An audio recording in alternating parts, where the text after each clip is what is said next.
Isso também. E nós temos essa confiança nessa soberania de Deus e isso nos traz paz. E por isso nós estamos aqui, para louvar e glorificar ao nosso Deus. Vamos orar? Senhor Deus, te agradeço por mais esse dia, te agradeço por mais essa semana. Te agradeço porque o Senhor tem nos guardado com vida e com saúde, Pai. Te agradeço porque o Senhor é um Deus que é soberano sobre todas as coisas, o Senhor é dono da história, Pai. E nós estamos aqui para te louvar e para engrandecer o teu nome, mesmo diante das tribulações, Pai.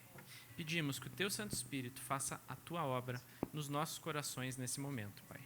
E além disso, nós te clamamos, Pai, que o Senhor esteja visitando todos aqueles que estão doentes, acamados nos hospitais, que estão isolados em casa, Pai. Que o teu Santo Espírito Consolador seja consolo para essas pessoas, para suas famílias também, Pai. É isso que eu peço e te agradeço, em nome de Jesus e para a tua glória. Amém. Amém, glória a Deus. Boa noite para você que está nos assistindo, ainda nesse modelo que a gente tem que ficar distante, mas glória a Deus que a gente consegue ainda se comunicar e prestar culto ao nosso Deus dessa forma, né? Queria continuar um momento de oração com você. Eu comentava com um amigo essa semana, refletindo sobre tudo isso que tem acontecido, e eu parei um momento e fiquei meio maravilhado assim com o fato de que a fé cristã, ela realmente nos dá esperança. Não só de que os nossos dias aqui serão melhores, não só de que as coisas vão melhorar em algum momento, mas há uma esperança para além dessa nossa vida, uma esperança para além dessa nossa existência. Né? A palavra diz, um salmo muito conhecido que todos nós conhecemos, que o choro dura uma noite, mas a alegria vem pela manhã. O Salmo 126, se eu não estou enganado, me corrijam se eu estiver errado, mas eu acho que é isso. O choro dura uma noite, mas a alegria vem pela manhã. Isso é muito real. Às vezes o choro dura uma noite, a noite às vezes é longa, às vezes a noite dura um dia, uma semana, às vezes a noite é de um mês, de um ano, anos. Às vezes a noite, algumas noites na sua e na minha vida vão durar até a nossa morte. Mas o fato é que o choro ele tem um prazo. O choro ele termina em algum momento. E mesmo que algumas noites nossas sejam intermináveis nessa vida, elas terão um fim quando estivermos face a face com o nosso Deus, onde o amor é eterno. Nós vamos cantar isso daqui a pouco. Então, queria convidar você nessa noite a lembrar desse fato. Às vezes eu acho que os fatos que têm nos cercado hoje em dia, eles vão contra as nossas esperanças. Mas eu queria te convidar a lembrar nessa hora da esperança maior, que é de que um dia estaremos num lugar onde não há choro, onde não há pranto, onde não há sofrimento, onde não há angústia. E mais do que isso, estaremos juntos, face a face com o amado das nossas almas, com aquele que tem cuidado de nós, com aquele que cuida de nós durante a noite em que acontece o choro. Um dia nós veremos a manhã chegar. Amém? Queria que você orasse conosco nessa hora, que você derramasse o seu coração diante da presença do Senhor, que você entregasse a Ele as suas angústias, aquilo que tem te afligido, aquilo que tem te preocupado. Lembrando desse fato, há uma esperança muito maior do que essa nossa vida aqui. Pai, nós somos gratos a Ti por tantas coisas hoje, somos gratos a Ti pela vida que o Senhor nos dá, somos gratos a Ti porque o Senhor tem cuidado de nós, das nossas famílias, o Senhor tem conduzido os nossos passos aqui nessa terra, Deus. Mesmo diante de tudo que nos atribula, Pai, o Senhor nos faz crescer, o Senhor nos faz avançar, o Senhor nos torna pessoas melhores, o Senhor nos torna mais parecidos com Jesus. Mas nessa hora especialmente, Pai, nós queremos Te agradecer pela esperança que o Senhor nos dá, pela esperança, Pai, que a fé em Ti nos dá. Obrigado, Senhor, porque nós podemos sonhar com um dia em que tudo aquilo que nos aflige, principalmente o pecado, não vai mais nos abalar, não vai mais nos afligir. Obrigado, Pai, porque um dia nós estaremos juntos contigo. Obrigado porque o Senhor nos garante isso na Tua palavra. E obrigado porque o Senhor tem nos preparado para esse dia aqui, Deus.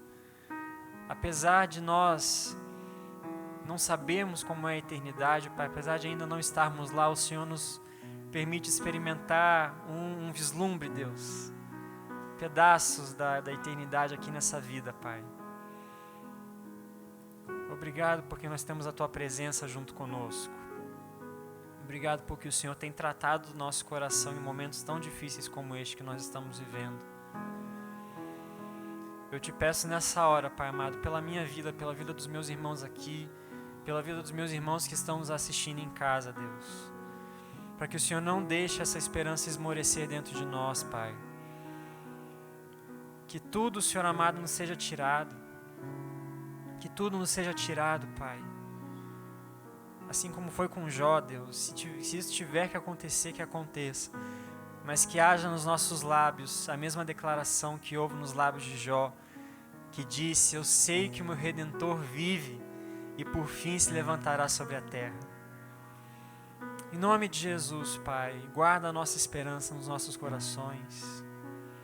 A esperança, Pai, de que o Senhor um dia voltará em glória, que o Senhor restaurará todas as coisas e de que nós habitaremos contigo, Deus, para todo sempre, para todo sempre.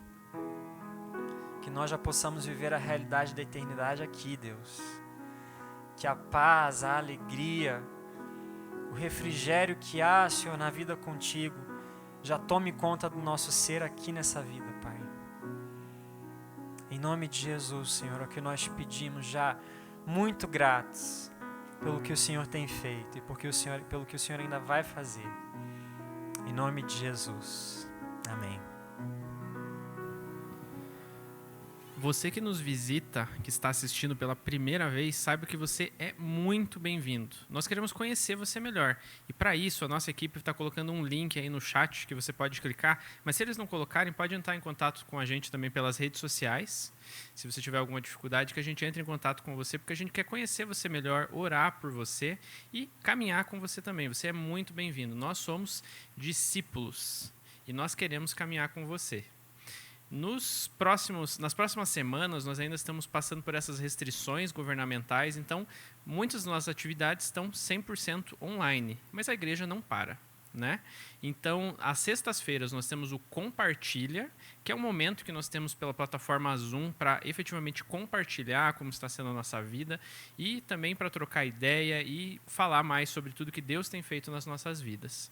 Aos domingos, às 10 horas, nós temos a nossa classe de escola bíblica, que é a Discípulos. Nós estamos estudando sobre cosmovisão e você é muito bem-vindo para estar com a gente, trocando uma ideia e aprendendo mais, estudando a palavra de Deus.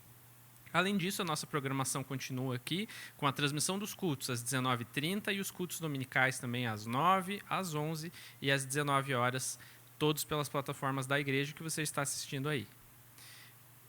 Muito obrigado. Boa noite, muito bom estarmos aqui. E eu lembrei de um texto, quando eu estava pensando no que dizer, né, nesse momento de louvor, para introduzir. Eu lembrei do encontro de Jesus com a mulher samaritana e pensei, como é difícil para a gente não poder vir à casa do Senhor, não poder estar no lugar que a gente considera como lugar de adoração. Mas esse é o tempo, esse é o nosso tempo de adorar ao Senhor em espírito e em verdade, na nossa casa, aí onde você está. Aí que você pode louvar mesmo, sem vergonha do que as pessoas vão pensar. Você pode se ajoelhar, você pode levantar suas mãos. Aproveita esse tempo e treina para quando a gente puder estar de volta no templo, para que a gente possa adorar o Senhor com todo o nosso ser, com todo o nosso coração, com tudo que a gente tem, nos preparando para a eternidade também, onde o amor é eterno.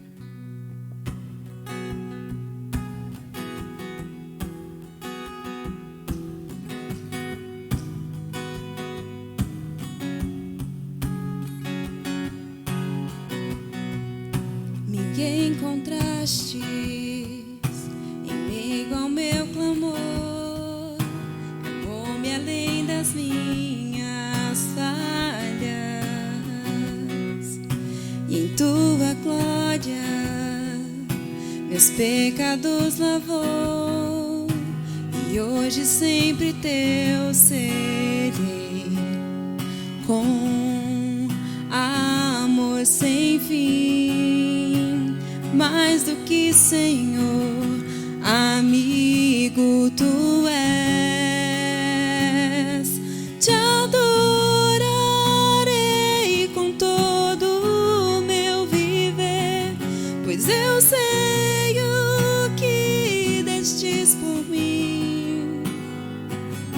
E quando tudo se acabar, estarei onde o amor é eterno.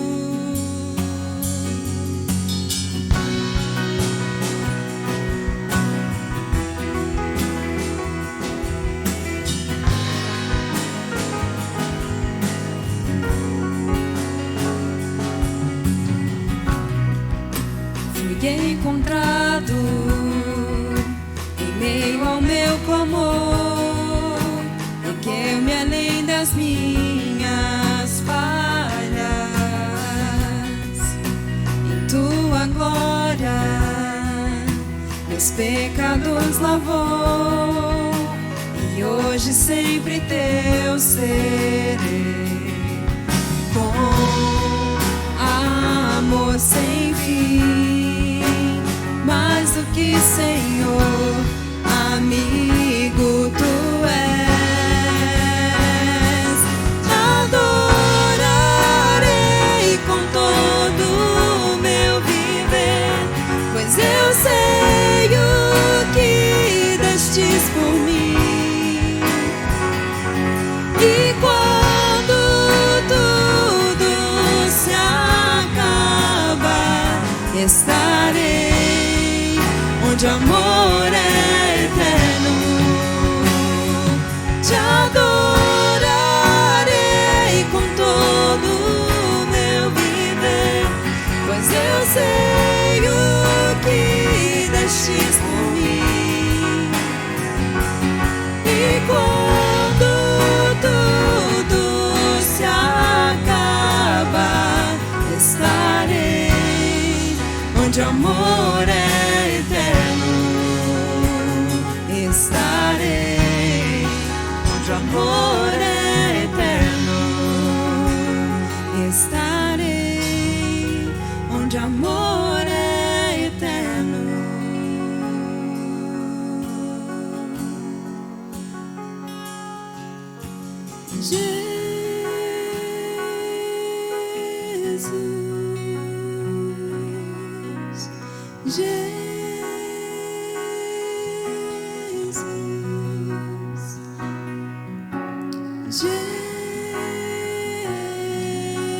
Jesus, o amigo eterno.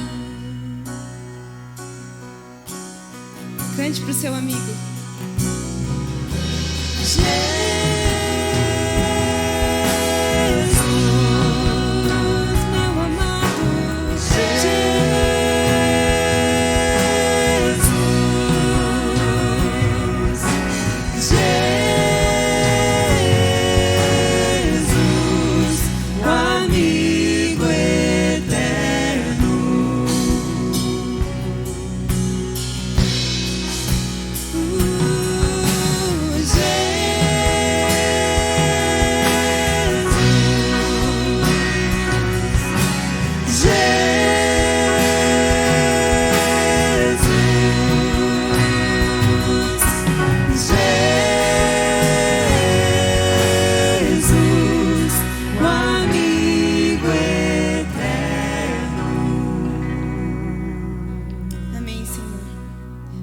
Seja nosso amigo, que a gente possa se achegar bem pertinho do Senhor e lembrar que o Senhor é nosso amigo, o melhor amigo, o Senhor que conhece a gente, conhece de verdade, tem paciência para ouvir quando a gente está triste, tem paciência para ouvir toda a nossa choradeira, tem paciência, Senhor, e caminha com a gente em todos os momentos.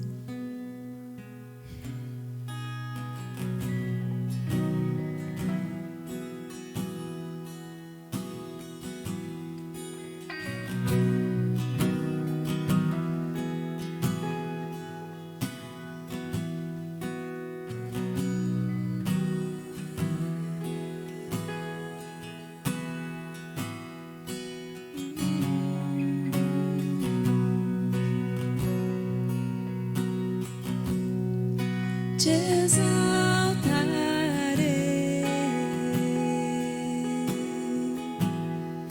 te exaltarei,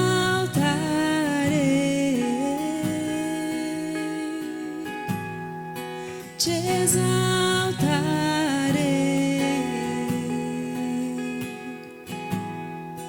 Tu és meu Deus, te exaltarei,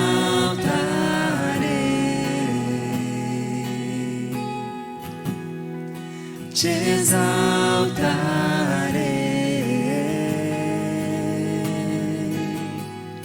te exaltarei.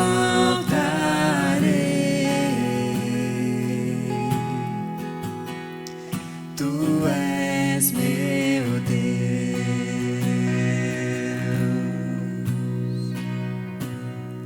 seguro estou em Ti, Senhor, refúgio és pra mim, amigo e rei, amado meu, tão santo.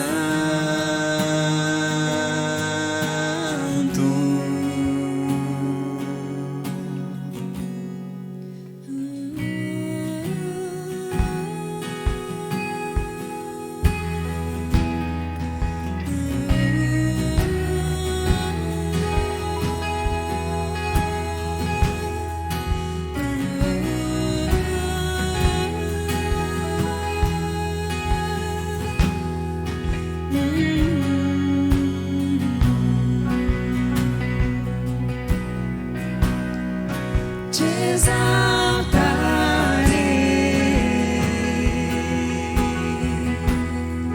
te exaltarei,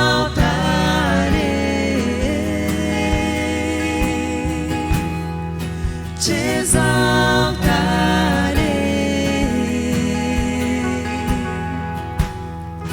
Tu és meu Deus,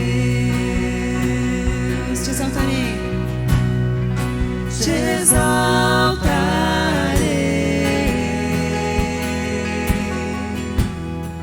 te exaltarei,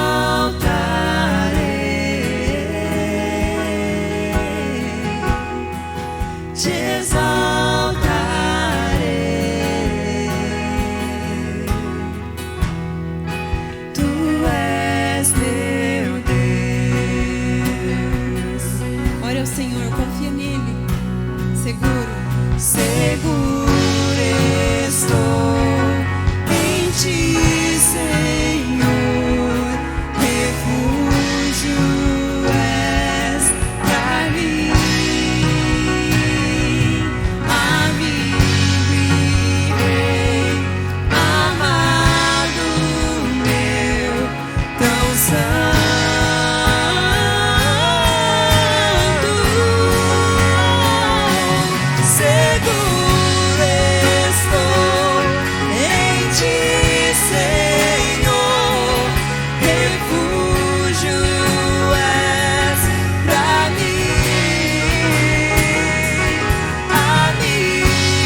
porque comigo és,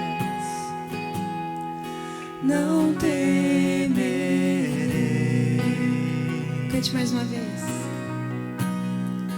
Porque comigo és,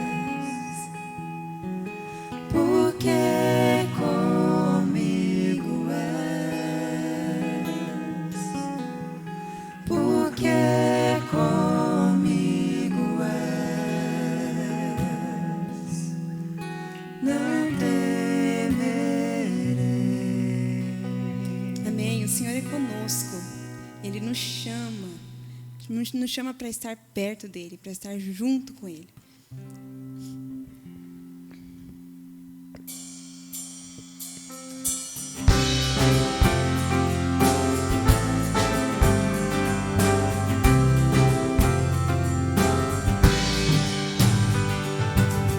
Pai da vida, tu me sondas, atrai o meu coração, atrai o meu coração.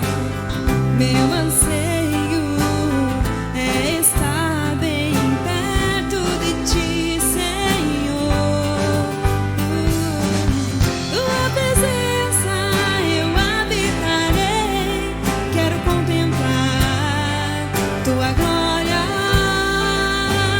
Da minha vida tu és o rei, e pra sempre eu vou te adorar. Pai, eu quero entregar o meu coração, minha vida em tuas mãos e contemplar o teu querer. Contigo eu quero estar, me ensina a te adorar.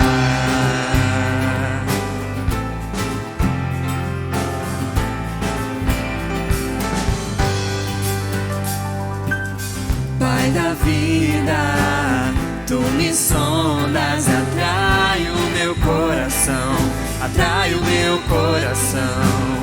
Meu anseio é estar bem perto de ti, Senhor.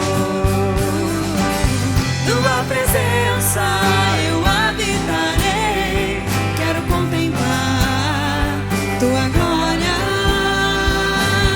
Da minha vida tu és o rei, e pra sempre eu vou te adorar.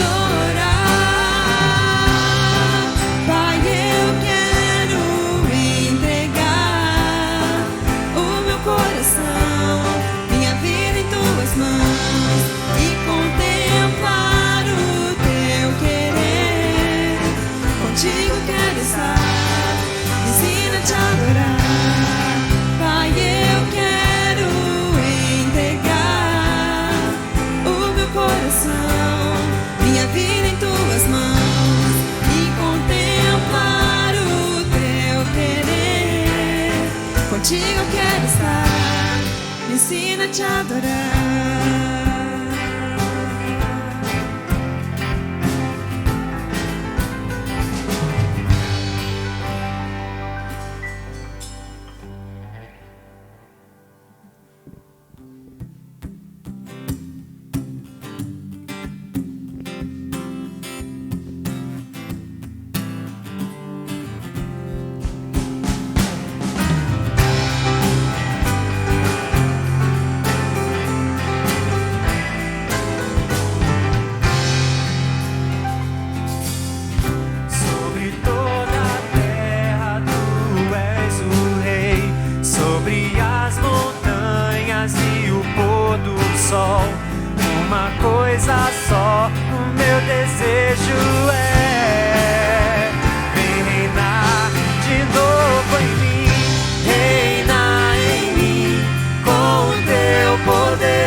pensar, tudo que eu falar faz-me refletir a beleza que há em ti. Tu és para mim mais que tudo aqui. Vem reinar de novo em mim, reina em mim com o teu poder sobre a escuridão, sobre os sonhos meus. Tu és o Senhor de tudo que sou. Vem reinar em mim, Senhor.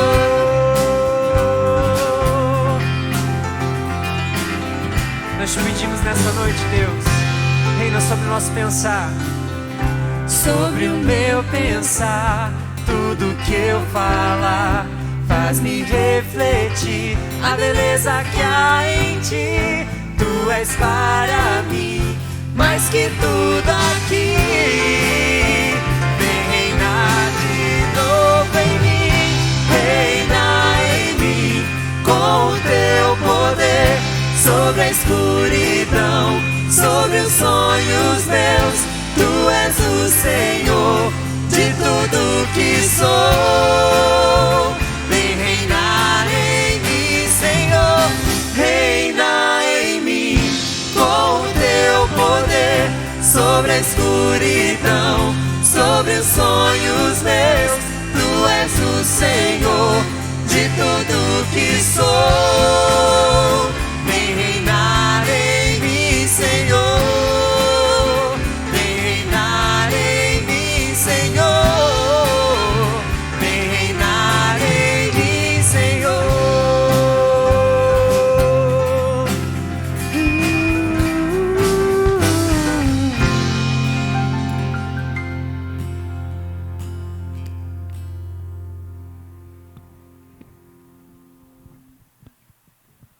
Amém, amém, glórias a Deus por isso. Boa noite, meus irmãos, a graça e a paz do Senhor Jesus esteja conosco nessa noite, esteja com você que está na sua casa, que está talvez ouvindo esse culto, participando aqui conosco, ainda que de forma remota. E nós aqui, nesse sábado, aqui em Curitiba, entramos na bandeira vermelha e nós queremos orar pela nossa cidade. Antes da gente começar nosso tempo de palavra, de meditarmos na palavra do Senhor, vamos ter um tempo de oração, porque talvez você está assistindo aqui esse culto, está participando desse culto, e talvez seu coração anda bem apertado, talvez por alguém bem próximo de você que tem sofrido as dores da pandemia, ou talvez você está enlutado por alguém que também foi acometido nesse tempo de pandemia e veio a falecer. Mas nós sabemos que, assim como nós cantamos aqui essa noite, que nós seguro estamos no Senhor, porque Ele é o nosso refúgio, porque Ele é o nosso consolo, Ele é aquele que nos guarda, Ele é a nossa força e a nossa fortaleza. Nós cremos que o único consolo que nós temos na vida e na morte é que nós pertencemos de corpo e alma ao nosso Senhor Jesus Cristo, e por isso nós podemos confiar, por isso nós podemos cantar, por isso nós podemos descansar o nosso coração nele. Então vamos orar? Fecha o teu olho aonde você estiver na tua casa, coloca o seu coração diante de Deus. Pai querido, nós clamamos, Deus, por todo esse tempo que temos vivido, Senhor. Colocamos diante do Senhor a nossa cidade, o nosso estado, a nossa nação. Colocamos diante do Senhor o nosso mundo, Deus, por todas as dores que tem sofrido, tudo aquilo, Deus, que tem talvez feito o homem a refletir sobre a morte, Deus, sobre o fim das coisas, sobre o dia que iremos nos encontrar com o Senhor. Mas nós clamamos para que o Senhor venha trazer alento, venha trazer conforto, venha trazer descanso aos corações, venha, Deus, sustentar as famílias, sustentar aqueles que estão enlutados, trazer consolo para aqueles que estão lutando com a saúde, Pai. Que no nome de Jesus o Senhor se faça presente e o Teu nome seja glorificado nesse tempo de pandemia. Nesse tempo em que talvez, quando as coisas, talvez aos olhos de muitos, pareciam estar melhorando, de repente parece que pioram. Nós sabemos que o Senhor continua sendo Deus, o Senhor continua sendo soberano, o Senhor continua no trono e o Senhor continua sendo bom. Por isso, Pai, eu peço que o Senhor console os corações, conforte, traga saúde, traga vigor, traga ânimo, mesmo no tempo do desespero, mesmo no tempo da destruição, que o Senhor traga ânimo ao nosso coração através do Teu Espírito Santo. E usa, Deus, desse tempo de palavra aqui para isso também. Ministra aos nossos corações, Pai. A minha oração aqui essa noite é para que o Senhor fale ao coração da Tua igreja, para que o Senhor fale ao coração dos Teus filhos que aqui estão, que vieram aqui te cultuar, aqui nessa gravação deste culto, aqueles que também estão participando do culto em casa, aqueles que nem de Curitiba são, que estão distantes. Deus, que o Senhor use essa palavra aqui, que não seja a palavra do homem, mas que seja o Teu Santo Espírito ministrando ao nosso coração, transformando as nossas vidas e nos fazendo mais parecidos com o Senhor, porque é isso que nós queremos, é isso que nós ansiamos, é disso que nós temos fome e sede, Deus, de sermos mais parecidos contigo, porque queremos ser seus discípulos, Pai.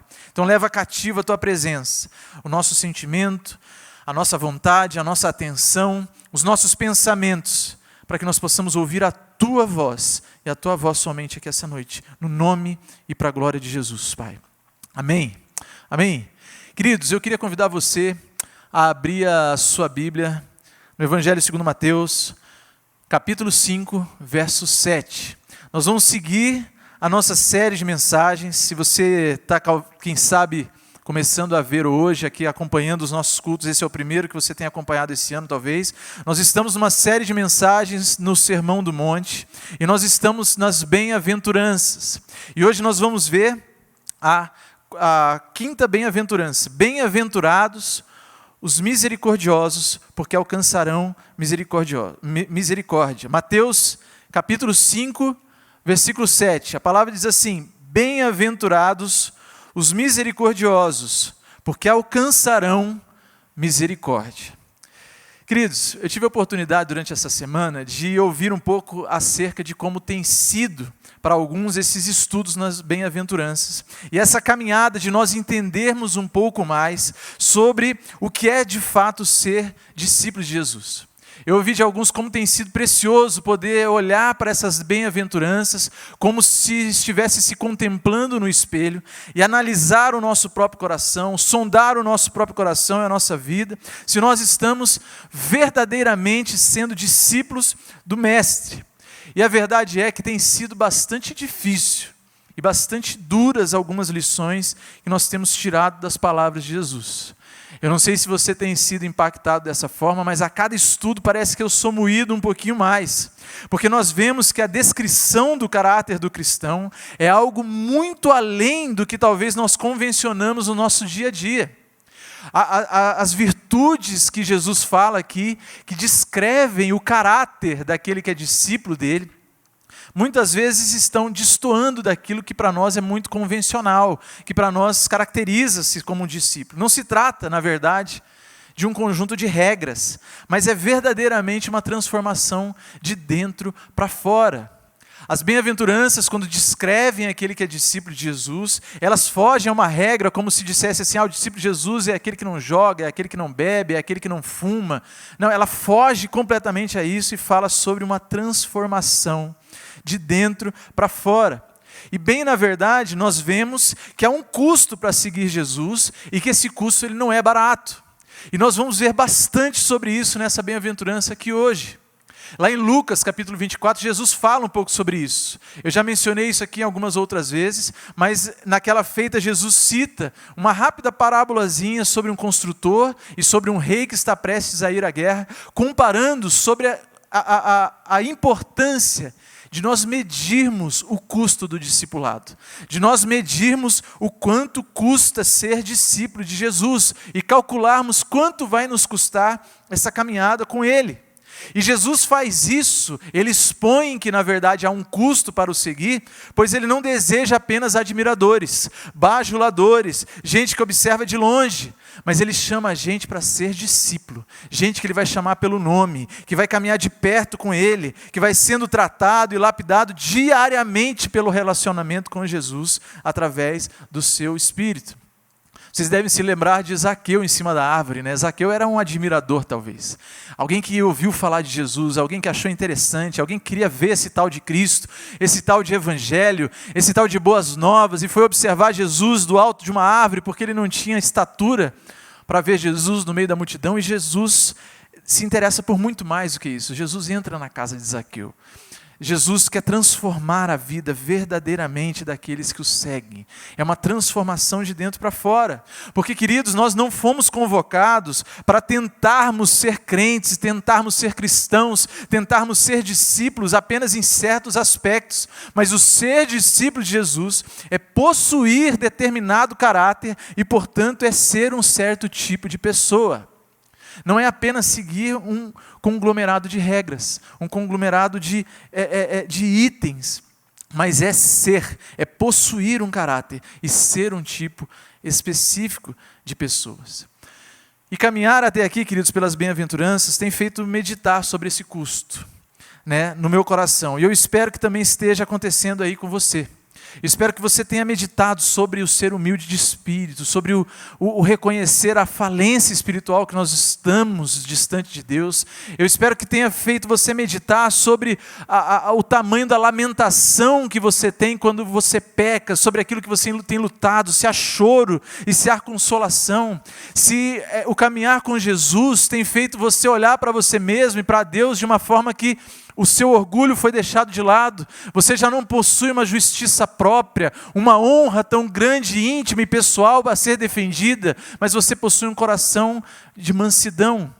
E assim como eu espero que esteja sendo tratado também no seu coração, como tem sido no meu, sobre aquilo que é o nosso desejo, a nossa vontade, como nós vimos na semana passada, sobre o ter fome e sede de justiça. Porque nós devemos, de fato, ansiarmos por sermos governados pela verdade, queridos, e sermos alvos da operação do Espírito Santo. O desejo do nosso coração deve ser que o Espírito Santo de Deus, que a palavra de Deus, ela nos tome de uma forma, que nós sejamos governados pela palavra, que nós sejamos direcionados pela palavra de Deus, pelo Espírito Santo de Deus, e possamos dizer como Paulo fala lá em Gálatas assim, porque já não sou eu quem vive, mas é Cristo que vive em mim.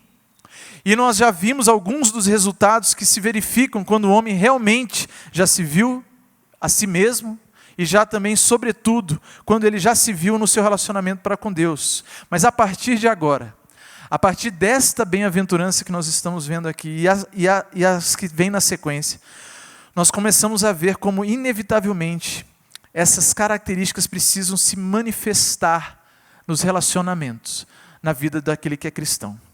Em outras palavras, queridos, o que eu estou dizendo é que as 4 primeiras bem-aventuranças ensinadas por Jesus até aqui tratam da nossa relação com Deus e da intimidade com Ele, mas agora Jesus começa uma nova fase mais avançada, porque nessa e a partir dessa, Jesus começa a falar da relação com o próximo de forma prática. Nós já vimos que a bem-aventurança da mansidão é uma disposição em relação ao relacionamento com o próximo, mas a partir dessa é que nós vemos na prática como que isso se desenvolve e como que isso se apresenta. Jesus está falando aqui, divinamente felizes, plenamente realizados, bem-aventurados são os misericordiosos. Será que nós temos sido misericordiosos como Jesus tem falado aqui? Será que nós temos medido o nosso relacionamento com Deus apenas nisso que vem até as 4 bem-aventuranças aqui na nossa intimidade com Deus e achando que está tudo bem, mas na verdade o relacionamento com o próximo não está apresentando isso? Queridos, eu vejo aqui nessa bem-aventurança que a minha vida com Deus ela é muito mais do que um relacionamento pessoal com o Senhor. Porque essa vida com Deus, em intimidade, ela deve ser revertida em atos de misericórdia. Jesus está falando isso aqui. O seu discípulo, ele é misericordioso.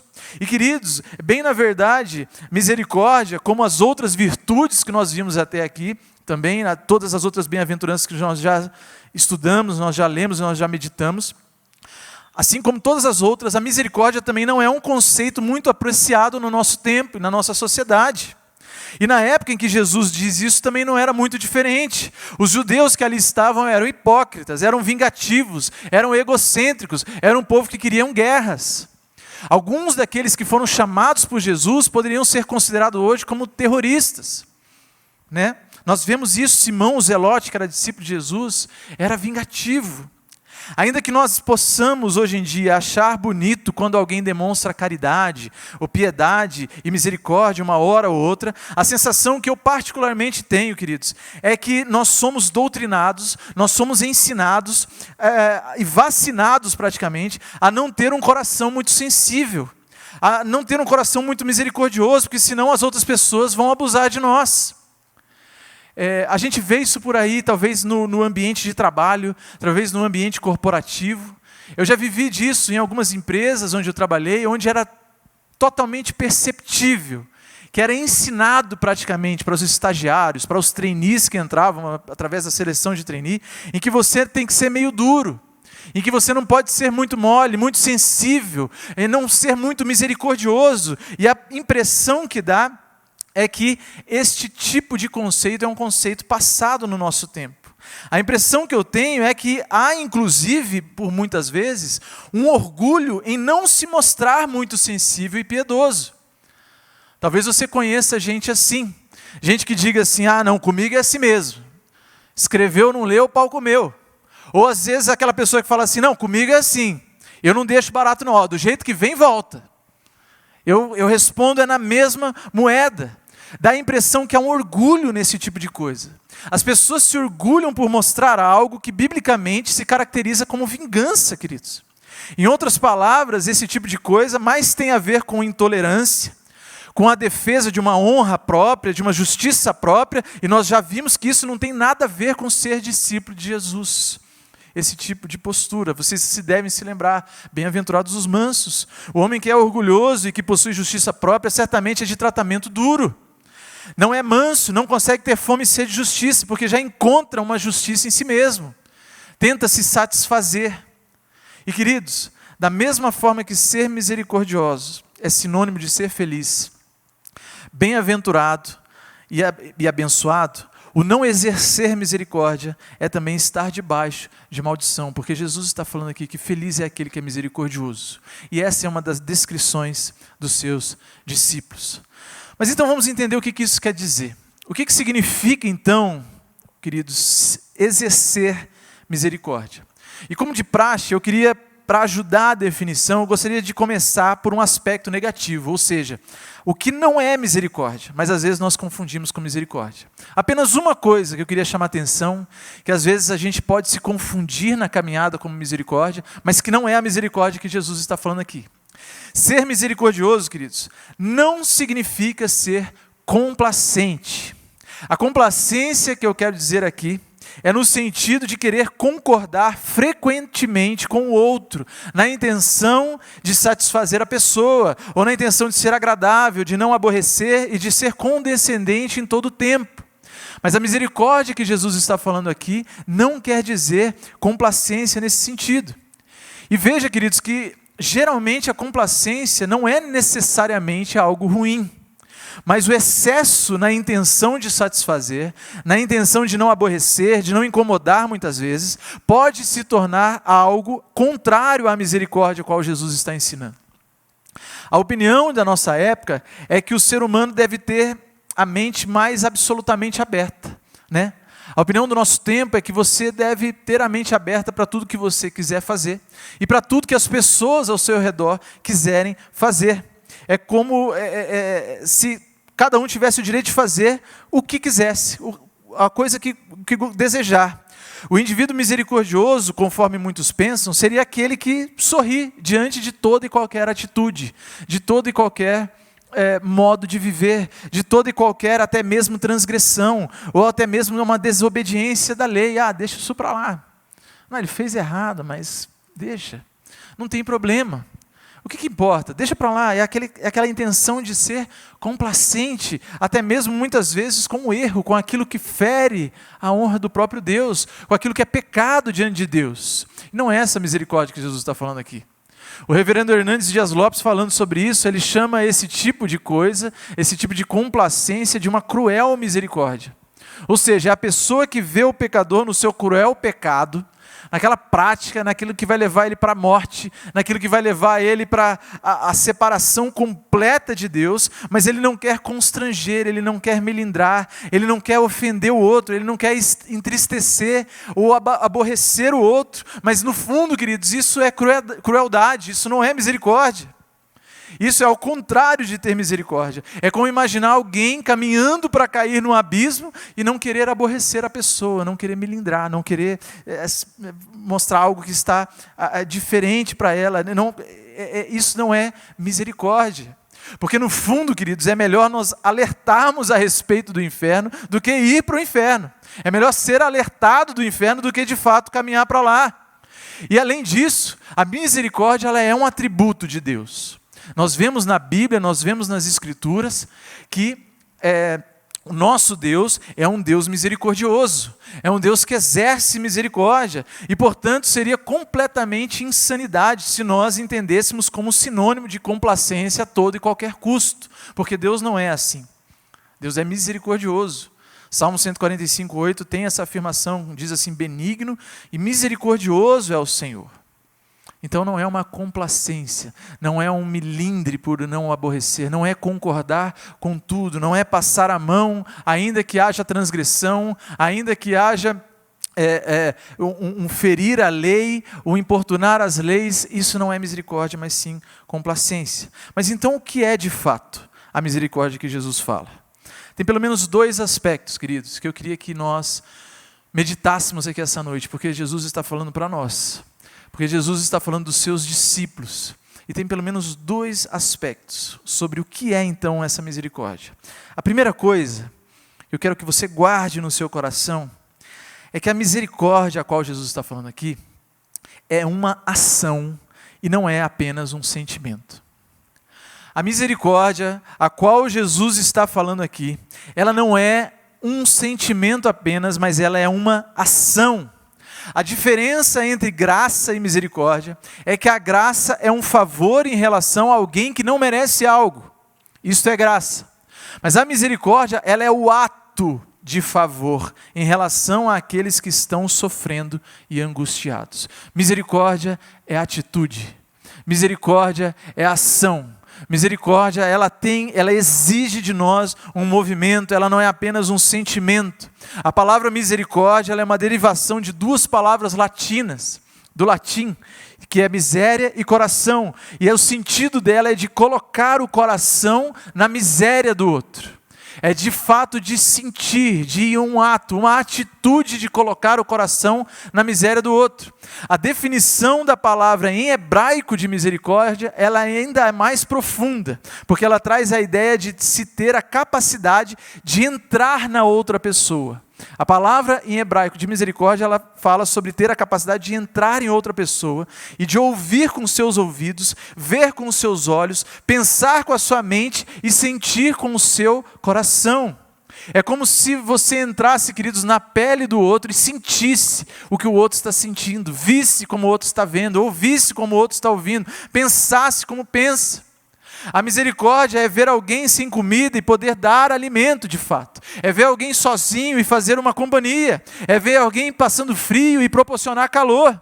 Exercer misericórdia é muito mais do que sentir algo, do que lamentar por algo, mas ela exige envolvimento, ela exige ação e atitude. Às vezes é muito fácil nós lamentarmos e sentirmos quando vemos algo. A gente às vezes vê algumas cenas, algumas notícias no noticiário, no jornal, a gente vê na internet, a gente vê coisas acontecendo, ainda mais nesse tempo que nós estamos vivendo de pandemia, coisas que são barbaridades muitas vezes, que nós olhamos para aquilo e nós sentimos a dor do outro, de fato, a gente até pensa que coisa absurda, que tragédia, que negócio difícil, que complicado, que dor essa mãe deve estar sentindo, que dor esse pai deve estar sentindo, este filho, como deve estar sendo difícil, mas apenas esse lamento, apenas esse sentimento não é a misericórdia que Jesus está falando aqui.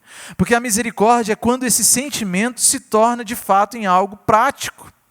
É como nós dissemos aqui no começo, exige um custo, queridos, e não é barato. E aqui a gente começa a ver o peso desse custo do discipulado de Jesus, porque Jesus fala que aqueles que o seguem são misericordiosos, e a misericórdia não é algo barato, ela exige de nós um custo. Exercer misericórdia não se trata apenas de sentir de longe o que o outro sente, de lamentar com a boca, com a palavra sobre a dor do outro, mas de fato de expressar uma atitude de empatia e de socorro por aquele que está aflito. A misericórdia é esse ato que vai até aquele que passa por angústia. E custa ser misericordioso, como eu falei aqui, queridos. Ser misericordioso é muito mais do que dar as moedas que ficam no painel do carro. É muito mais do que doar as roupas velhas, aquelas que não servem mais, ou aquelas que ficaram desbotadas, ou aquelas que rasgaram, aquelas que a gente não usa, aquelas que a gente não gosta. Ou doar talvez livros que estão velhos numa estante, você nunca nem leu, nem sabe se o livro é bom. E a gente doa o livro, doa a roupa, doa a moeda do painel e acha que isso é misericórdia. Mas isso não tem nada a ver com misericórdia, porque isso não nos custa nada. Muitas pessoas deixam até aquelas moedinhas no painel do carro já para isso, mas aquilo na verdade não nos custa. A roupa rasgada, a velha, não nos custa. O livro antigo que a gente nem leu e nem sabe se é bom, ele não nos custa nada. Isso não é sermos misericordiosos, porque a misericórdia custa caro. E inclusive, queridos, a misericórdia ela é cara até para Deus. Já parou para pensar nisso? A misericórdia, esse atributo de Deus aqui, aquilo que Deus fala que nós também devemos ser, e Ele explica que aquele que foi alcançado pelo Espírito Santo, aquele que foi alcançado pelo reino de Deus, exerce essa característica, essa virtude que Jesus está falando que o seu discípulo tem, até o próprio Deus pagou caro por ela. Pagou caro porque Deus, para mostrar-se misericordioso por nós, Ele manda o seu Filho Jesus a abandonar toda a sua glória. A palavra de Deus diz que Jesus se esvaziou e se humilhou e se tomou a forma de homem, pequeno, pecador. Ele provou de um amargor da humanidade caída para agir de misericórdia comigo e com você. Queridos, a misericórdia custa caro e até mesmo para o próprio Deus. Jesus, ele não simplesmente passou a mão e esqueceu e perdoou os pecados, mas ele se envolveu, ele colocou de fato, ele sentiu com a nossa pele, com o nosso coração, com a nossa mente, ele ouviu com os nossos ouvidos, com os nossos olhos. Jesus não apenas ficava distante, mas ele tocava os leprosos, ele abraçava as crianças. Ele consolava os aflitos, Ele perdoou aqueles que caíram em pecados terríveis. Porque, queridos, a misericórdia é a capacidade de se envolver com alguém que está sofrendo e ajudar este alguém. Necessita envolvimento, custa um preço para nós, porque a misericórdia ela é uma ação e não um sentimento. Não dá para exercer misericórdia apenas com palavras, mas ela exige de nós ações e atitudes. Paulo, quando está escrevendo aos Coríntios e levantando uma oferta para a igreja de Jerusalém, ele diz que fomos concedidos com a graça de ofertar aos santos. Ou seja, ele entendia que a misericórdia e o socorrer os aflitos, ao invés de ser um favor ao aflito, é uma graça concedida por Deus para nós nos aparentarmos mais com Ele. Nós fomos agraciados com a condição de ofertar, é isso que Paulo está falando. E talvez, claro que o exemplo mais sublime aqui, eu já falei que é o do próprio Deus, que é o de Jesus Cristo, vindo sentir conosco. Mas um exemplo que eu não poderia deixar de dar, queridos, está lá em Lucas capítulo 10. Quando Jesus conta aquela parábola do chamado bom samaritano, há um fariseu que lhe questiona sobre quem é o próximo. O fariseu tem aquele diálogo com Jesus sobre o que se deve guardar, qual é o mandamento. Jesus responde ele sobre amar ao próximo como a ti mesmo, amar a Deus acima de todas as coisas, o próximo como a ti mesmo. E o fariseu pergunta, mas quem é meu próximo? E Jesus conta a parábola do bom samaritano, fala que passou um sacerdote, passou de largo daquele homem que havia sido assaltado por salteadores, passa um levita também, passa de longe, mas aquele homem, aquele bom samaritano, ele age diferente. E é interessante porque a resposta do próprio fariseu, ao fim da parábola que Jesus conta, quando Jesus devolve a pergunta para ele, ele pergunta assim, qual dos três parece ter sido o próximo daquele homem? O próprio fariseu responde assim, o que usou de misericórdia para com ele, falando sobre o bom samaritano. E queridos, o bom samaritano, ele é misericordioso, não porque ele se compadeceu, não porque ele pensou, não porque ele falou, mas ele ofereceu todo um conjunto de ações para ajudar a necessidade daquele homem. Ele deu do seu tempo, ele deu da sua segurança, porque aquela a estrada não era perigosa, era uma estrada ali, e ele era samaritano ainda, que não era bem quisto para o povo judaico. Ele dispôs dos seus recursos, porque a Bíblia nos conta que ele dá ali 2 denários, isso equivale a 30% mais ou menos de um salário daquele tempo. Então ele dá 30% do seu salário, ele ainda se propõe a pagar mais caso o homem gastasse. E no fim, queridos, é impossível nós calcularmos tudo o que ele ofertou. É impossível nós calcularmos tudo que aquele samaritano colocou de ação para representar, para evidenciar a sua misericórdia por aquele homem que estava aflito, aquele homem que estava pelo caminho. Isso porque, queridos, a fonte da misericórdia nunca é o nosso coração natural. Ela nunca é aquilo que nós trazemos do berço. Jesus não está falando de alguém que nasceu com uma certa generosidade, mas está falando de alguém que nasceu de novo. Alguém que se parece com o Pai, porque o Espírito Santo habita nele, age nele, transforma a sua vida. E isso é bênção para nós nos dias de hoje. Salmo 41, de 1 a 3 diz assim: bem-aventurado o que acode ao necessitado. O Senhor o livra no dia do mal. O Senhor o protege, preserva-lhe a vida, o faz feliz na terra, não o entrega à discrição dos seus inimigos. O Senhor o assiste no leito da enfermidade, na doença, tu lhe afofas a cama. Porque Deus é abençoador com aquele que é misericordioso. Então, queridos, a primeira coisa, que misericórdia é essa que Jesus está falando? A primeira delas é isso, é que a misericórdia, ela é uma ação e não é um sentimento. A segunda coisa, que eu falei que eram 2 coisas, é que a misericórdia, ela também é assumir o custo e exercer perdão.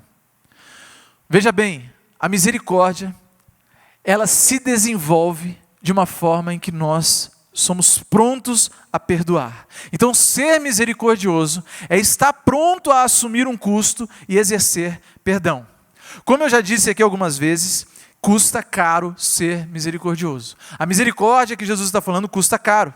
E é bem verdade, queridos, que nenhuma dívida na nossa vida, ela simplesmente desaparece. Isso não existe, nunca existiu e nunca vai existir.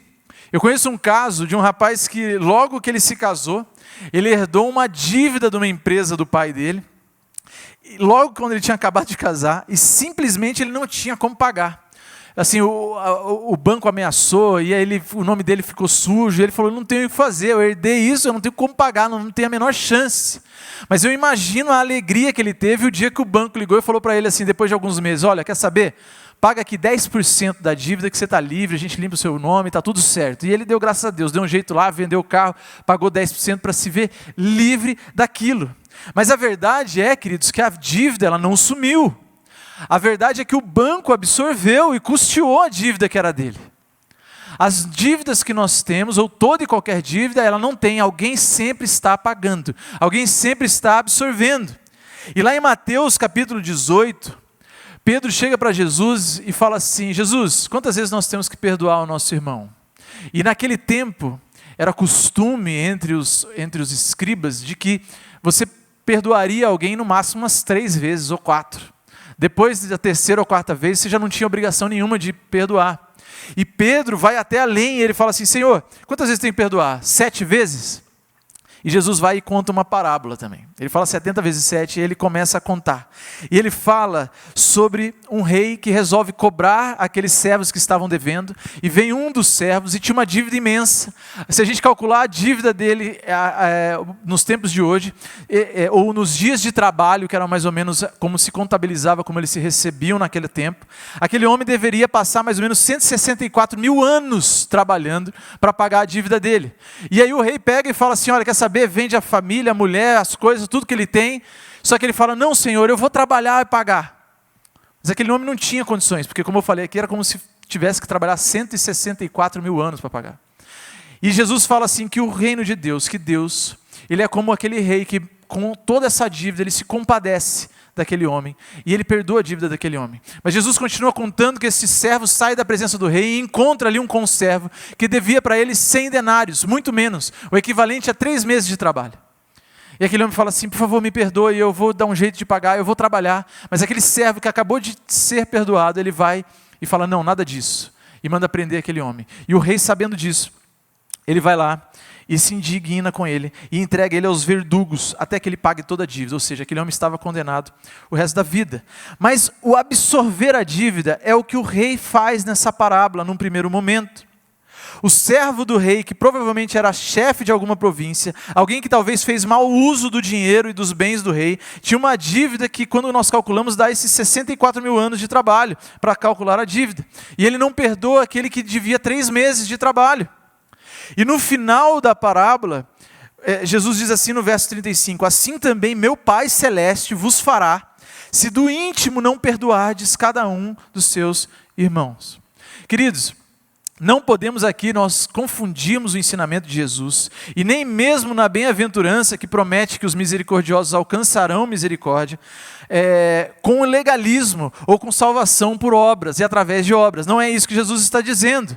Jesus não está dizendo que a conformidade do perdão de Deus se estende ao tamanho do nosso perdão pelo outro, porque se nós assumíssemos isso, em primeiro lugar nós poderíamos concluir que ninguém seria perdoado. Se o perdão de Deus pela nossa vida dependesse do nosso perdão pelo outro, eu tenho certeza que eu e você não seríamos perdoados, estaríamos condenados e ninguém conseguiria chegar, ninguém conseguiria alcançar o perdão de Deus. E em segundo lugar, nós estaríamos cancelando também toda a obra da graça de Deus, pois estaríamos colocando o perdão dele por nós subserviente ao nosso perdão ao próximo. E as Escrituras mostram que não é assim. Paulo, lá em Romanos 5:8, ele diz, mas Deus prova o seu próprio amor para conosco, pelo fato de ter Cristo morrido por nós, sendo nós ainda pecadores. E no verso 10 ele diz, porque se nós, quando inimigos, fomos reconciliados com Deus mediante a morte do seu Filho, muito mais, estando já reconciliados, seremos salvos pela sua vida. O que Jesus está ensinando através dessa parábola, e o que tem a ver a misericórdia ao qual Jesus aponta aqui na bem-aventurança sobre ser uma característica de discípulo, é que na verdade, e nós podemos concluir isso olhando para a palavra, é que o rei manda depois aquele servo para a prisão, que ele havia perdoado, porque o servo não tinha entendido acerca do seu próprio relacionamento com o rei, e sobre o que é perdão e misericórdia. No final da parábola que Jesus conta, Jesus fala que aquele rei que havia se compadecido e perdoado aquele servo daquele tempo todo, quando ele percebe que aquele servo não entendeu o que é perdão, não entendeu o que é misericórdia, não entendeu o que é o relacionamento com o próprio rei, ele o condena. E Jesus fala que Deus fará isso também. Mas por quê? Não é porque nós precisamos ser misericordiosos para alcançarmos, mas porque nós evidenciamos perdão e misericórdia quando nós entendemos o nosso relacionamento com o Rei dos Reis, quando nós entendemos o nosso relacionamento com o nosso Pai Celeste. Agostinho, um dos pais da igreja do século V, ele diz assim, se nós choramos pelo corpo morto, de onde a alma partiu, quanto mais devemos chorar pela alma que se aparta de Deus. Quanto mais misericordiosos nós temos que ser, perdoadores por aqueles que não conhecem a palavra de Deus, por aqueles que têm vivido uma vida dissoluta, distante, e têm caminhado a largos passos para o inferno, queridos. Nós precisamos exercer esse perdão, essa misericórdia. Nós também devemos sentir essa compaixão pelos que estão à nossa volta. Eu não posso enxergar aqueles que me ofendem, aqueles que tentam me prejudicar, aqueles que tentam acusar como inimigos apenas, mas como vítimas e escravos do mundo e de Satanás, e enxergá-los através da misericórdia de Deus e perdoá-los. A misericórdia custa caro, queridos. Custa caro o que Jesus está falando aqui. Em primeiro lugar, a misericórdia ela não é um sentimento, mas ela é uma ação. E em segundo lugar, a misericórdia é assumir um custo e exercer perdão. João Calvino também, comentando essa bem-aventurança, ele diz assim, presta atenção nisso, que é sensacional. Ele diz assim, Cristo diz que aqueles que são felizes são aqueles que não estão apenas preparados para suportar suas próprias aflições, mas que assumem o jugo compartilhado das aflições dos outros. Sejam elas físicas, materiais, emocionais, ofensas, seja o que for, queridos. É isso que Jesus está dizendo, a misericórdia custa caro. Ser misericordioso custa o meu ego inflado, custa a minha honra, custa a minha justiça própria, o meu orgulho, porque nós estamos assumindo a dívida de outro. Porque ser misericordioso é perdoar, e perdoar é assumir a dívida que é de outra pessoa. Não importa o tipo da ofensa, não importa qual o teor da ofensa, não importa o quanto custa ou quanto custou, porque o cristão sempre foi perdoado de algo maior. Assim como é na parábola que Jesus conta aqui. Assim como é esse servo que foi perdoado de algo impossível de ser pago. Assim somos eu e você. Nós somos, por definição, alvos de misericórdia. Nós somos, por definição, alvos do perdão de Deus, e ser misericordioso é ser instrumento desse perdão de Deus na vida dos outros. E ser instrumento do perdão e da misericórdia de Deus na vida dos outros não é apenas pregar sobre o perdão, mas é quando for ofendido, é quando houver uma ofensa, quando houver um custo a ser pago, estar disposto a pagar o custo, em misericórdia pelo próximo, em amor pelo próximo. E queridos, não importa o teor da ofensa, talvez você foi muito ofendido no passado, talvez já fizeram coisas muito ruins na sua vida para você, que você guarda alguma mágoa, algum ressentimento, talvez tenha coisas que aconteceram com você no passado, que aquilo ainda é um espinho para você, mas eu quero dizer para você que não importa o que fizeram com você na sua vida até hoje, não importa o tipo de ofensa que já tentaram te agredir, nada disso é maior do que o perdão que nós recebemos de Deus. E nós vemos exemplos na Bíblia de coisas que chegam até a última instância. E aqueles discípulos ainda estavam perdoando. Estevão, quando estava sendo apedrejado, ele orou pedindo para que Deus não imputasse o pecado sobre aqueles que estavam assassinando ele. Jesus faz esse mesmo tipo de oração e ora por aqueles que estavam terminando com a vida dele naquela cruz. Outro dia nós ouvimos o reverendo Maia, dando uma escola bíblica dominical, falando sobre alguém da igreja perseguida, que estava apanhando na prisão e resolveu não gritar, por misericórdia àqueles que estavam batendo nele, até que ele se desfalecesse.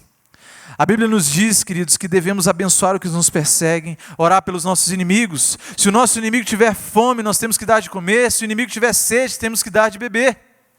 O misericordioso é o que perdoa a ofensa, é aquele que não registra mágoa, não vive ressentido e não armazena ira. Certamente nós estamos falhando nesse princípio do discípulo de Jesus, quando nós somos orgulhosos. Ou talvez quando nós não nos alegramos com a alegria dos outros. Não sei se vocês já perceberam isso, às vezes é mais fácil a gente chorar com a tristeza dos outros do que nos alegrarmos com a alegria dos outros, né? Por vezes isso acontece.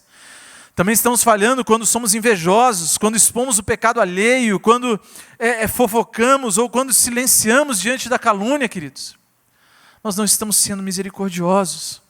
E lá em Tiago 2,13 diz assim: porque o juízo é sem misericórdia para com aquele que não usou de misericórdia. A misericórdia triunfa sobre o juízo.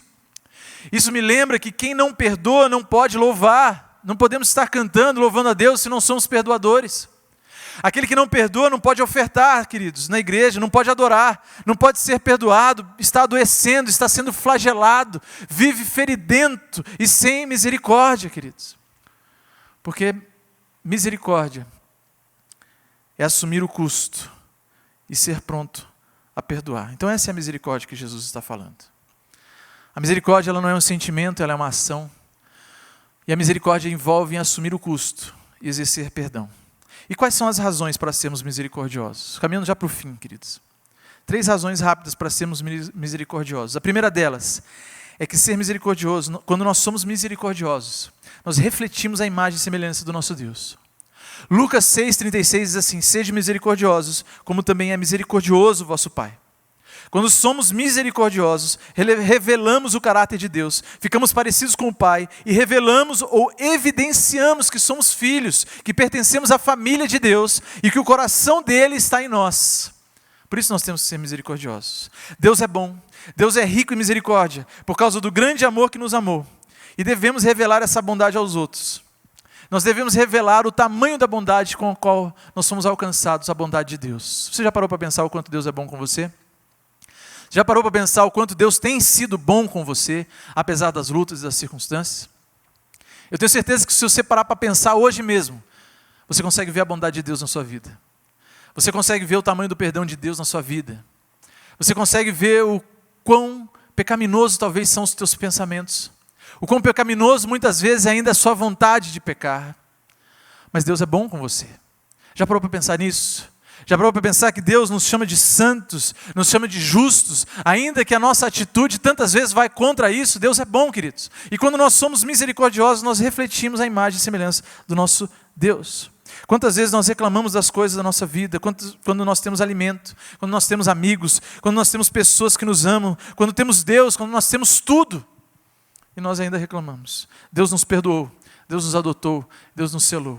A primeira razão para sermos misericordiosos é que nós refletimos a imagem e semelhança do nosso Deus. A segunda coisa, exercer misericórdia é como sacrifício agradável a Deus.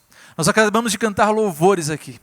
Nós acabamos de colocar o nosso coração diante de Deus, cantarmos algumas canções, acabamos de fazer orações a Deus, e Deus recebe isso como um aroma suave na sua presença, mas a Bíblia me ensina também que quando nós temos atos de misericórdia, quando nós perdoamos, quando nós temos atos de ajudar o aflito, o angustiado, nós também estamos expressando um louvor a Deus.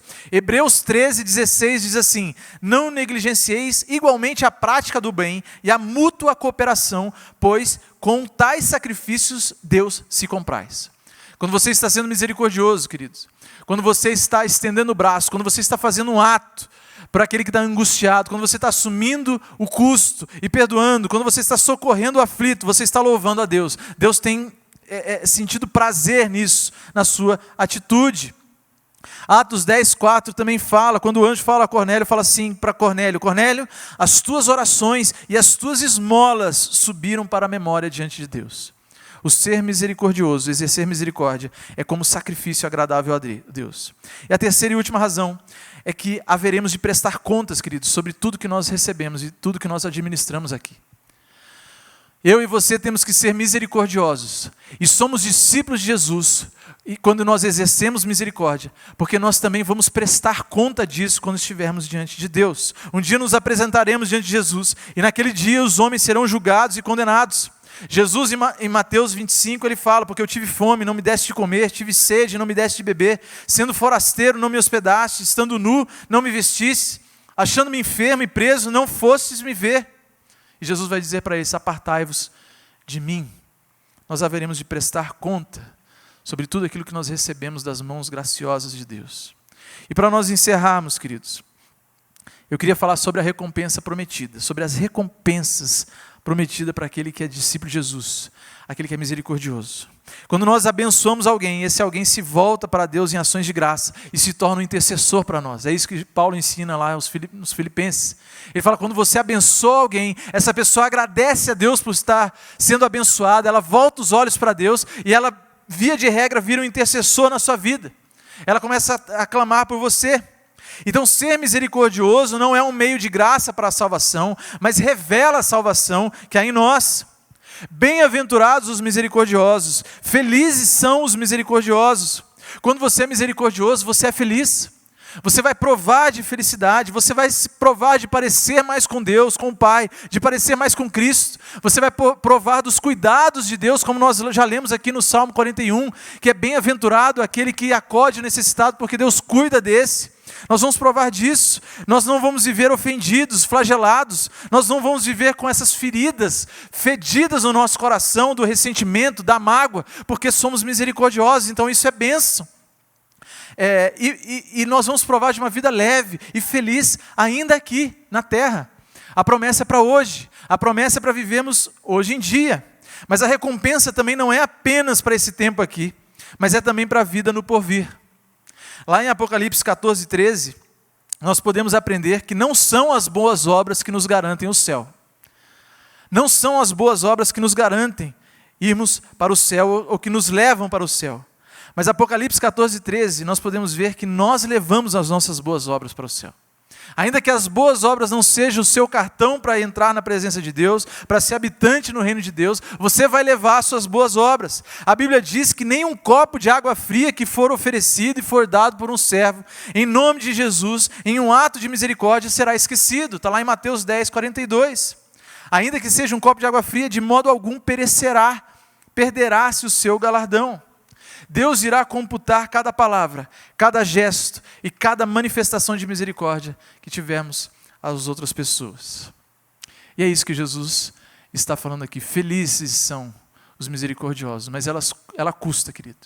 A misericórdia custou até para Deus. Ser discípulo de Jesus tem um custo alto. Não é um custo simples de pagar. Não é um custo corriqueiro, não é uma convenção simples, mas exige de nós. Mas Jesus, Ele é o nosso consolo.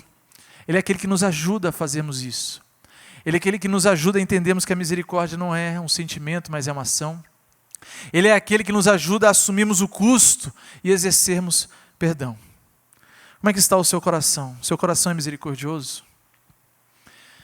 Você tem sentido a dor do outro? Você tem aberto o seu coração? Você tem aberto aquilo que você tem para os outros que não têm? Você tem usado o que Deus lhe deu para abençoar as outras pessoas? Bem-aventurados são os misericordiosos. Queridos, vamos orar mais uma vez. Feche os teus olhos aí onde você está, na sua casa. Deixa essa palavra encontrar morada no seu coração, porque essa caminhada tem sido preciosa. Oh Jesus, Pai, muito obrigado, porque quanta riqueza de sabedoria nós encontramos na Tua palavra, Deus. Como no meditar de 7 versículos que tivemos até agora, Pai, nas bem-aventuranças, tem mostrado quanto nós precisamos do Senhor, o quanto, Deus, nós precisamos ser transformados pelo Teu Espírito em nós para sermos de fato os Teus discípulos. Nos ajuda, Deus, a sermos misericordiosos, como a Tua palavra ensina. Nós não queremos ser complacentes, nós queremos exercer de misericórdia. Nos ajuda a ter um olhar para aquele que é afligido, aquele Deus que anda na penúria da vida, seja ela material, física, emocional, porque se a misericórdia é uma ação e não é um sentimento, a misericórdia é algo que compete a nós como igreja de fazermos, a vivermos o nosso dia a dia, e aqui as bem-aventuranças começam a sair da nossa intimidade, do relacionamento com o Senhor, do nosso caráter individual contigo, para aquilo que move as nossas ações, a nossa vontade. Nós queremos ter ações de misericórdia, nós queremos ter atos de misericórdia, não para satisfazer o nosso ego, a nossa justiça própria, não para termos um sentimento de missão cumprida, Pai, mas como um reflexo daquilo que o Senhor tem feito em nós. Nós queremos, Deus, que a nossa intimidade com o Senhor, o nosso relacionamento com o Senhor, se reflita e seja evidenciado em atos de misericórdia, em atos com o nosso próximo, Pai, em ação de fato. Ajuda também aqueles, Deus, que têm cultivado mágoas e iras no seu coração. Deus, nos ajuda e nos atenta a isso que é tão urgente, de prestarmos atenção que se nós não temos conseguido perdoar, se nós não temos conseguido, Deus, assumir dívidas para exercer perdão, se nós não temos conseguido, Deus, pagar a conta da ofensa, para perdoarmos ao nosso próximo, é porque talvez nós não entendemos ainda o relacionamento com o Senhor, é porque talvez ainda não percebemos o quão fomos perdoados pelo Senhor. Pai, eu clamo por cada um que está ouvindo aqui agora, essa noite, cada um que está ouvindo esta gravação, cada um que está vendo esse vídeo, que o Senhor transforme o coração, que o Senhor trate o coração, e que o Senhor deixe as mágoas embora, que o Senhor clarifique a visão, que o Senhor abra os olhos para que nós possamos ver o tamanho do resgate, da misericórdia que o Senhor exerceu por nós, Pai, e que isso transforme o nosso coração em um coração de gratidão, e faça com que nós venhamos a exercer dessa misericórdia, hoje e sempre, Deus, no nome de Jesus. Nos ajuda. Nós não queremos ser gente machucada, nós não queremos ser gente ressentida, gente que alimenta a ira, mas nós queremos ser misericordiosos, porque nós já alcançamos a misericórdia do Senhor. Pai queridos, é isso que nós oramos, é isso que nós agradecemos, no nome santo e para a glória de Jesus. Amém. Amém, queridos. Antes de nós encerrarmos e cantarmos mais uma canção, eu queria apenas lembrar você que amanhã, domingo às 10 horas da manhã, nós já começamos a nossa escola de discípulos, a EBD, a Escola Bíblica Dominical, e está sendo muito legal. A primeira aula foi sensacional, E amanhã vai ser ótimo também, às 10 horas da manhã, você entra no site da IPC, no site da igreja, e lá tem um link em que você entra pelo Google Meets na sala, e vai ser muito legal. Está cheio de jovens. Na última a gente tinha quase 40 pessoas, ainda que online, tem sido um tempo precioso, um tempo importantíssimo para nós meditarmos na palavra de Deus e nas coisas do nosso tempo. Então não fica de fora, amanhã às 10 da manhã, a nossa escola bíblica dominical, a escola de discípulos. Amém? Para encerrarmos, eu queria ler aqui e nos despedimos com a palavra do apóstolo Paulo, quando ele encerra a segunda carta aos Coríntios, no capítulo 13, no versículo 13, onde ele diz assim: a graça do Senhor Jesus Cristo e o amor de Deus e a comunhão do Espírito Santo sejam com todos nós. Amém. Que assim seja e que Deus nos abençoe.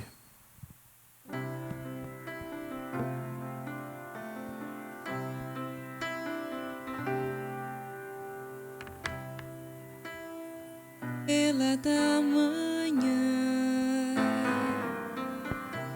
Cordeiro Santo que nos trouxe a paz, em tuas mãos está todo vencer, resposta a todo aquele que clama. A verdade é a tua palavra, que não podes mentir. Por isso estamos aqui. És a nossa estrela da manhã, Cordeiro Santo que nos trouxe a paz. Em tuas mãos está todo vencer, resposta a todo aquele que clama. A verdade é tua palavra e não podes mentir. Por isso estamos aqui.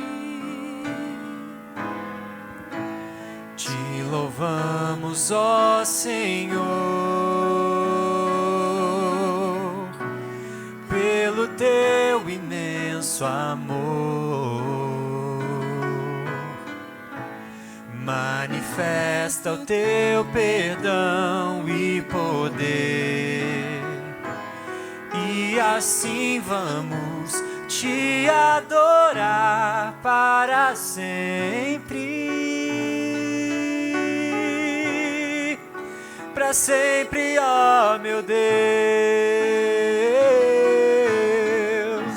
te louvamos, ó Senhor, pelo teu imenso amor. Manifesta o teu perdão e poder, e assim vamos te adorar para sempre. Para sempre, ó meu Deus.